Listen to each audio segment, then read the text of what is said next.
le chef d'état-major et vice-ministre de la Défense, le général de corps d'armée Ahmed Gaïn Salah, a évoqué ce mardi les dossiers de poursuite pour corruption enclenchés par la justice suite à son appel, affirmant que le ministère de la Défense nationale détient des informations avérées concernant plusieurs dossiers lourds de corruption dévoilant des faits de spoliation des fonds publics avec des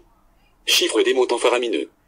Concernant la poursuite en justice de tous ceux impliqués dans le pillage des deniers publics et la dilapidation des richesses du pays, je voudrais indiquer que les services du ministère de la Défense nationale détiennent des informations avérées concernant plusieurs dossiers lourds de corruption,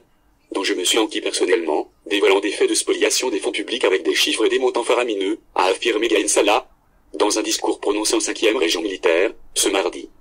Aussi et partant de notre souci profond de protéger l'économie nationale, les services de sécurité se sont chargés de mettre ces dossiers à la disposition de la justice pour les étudier et enquêter pour poursuivre tous ceux qui y sont impliqués, a indiqué le chef d'état-major. L'armée nationale populaire demeurera vigilante, conformément aux revendications insistantes du peuple et de ce que lui confère la Constitution et les lois de la République.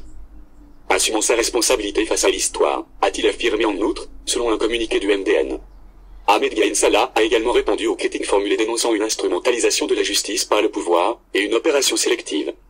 Le commandement de l'armée nationale populaire a donné les garanties suffisantes et s'est engagé à accompagner la justice dans l'accomplissement de ses missions nobles et sensibles, après s'être affranchi de toutes les contraintes, pressions et dictates, loin de toute démarche sélective et conjoncturelle, sans exclure aucun dossier et en se gardant de toute mesure arbitraire ou de règlement de compte, a avancé le général de corps d'armée.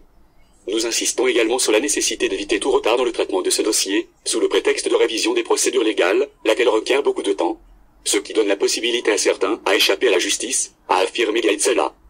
L'opération n'est qu'à son début et, par la grâce de Dieu, notre pays sera assaini définitivement de la corruption et des corrupteurs, a estimé le chef d'état-major,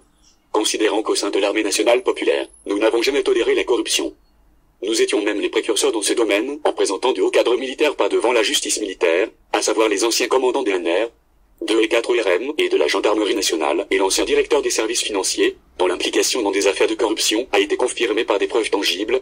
a avancé Gaïn Salah.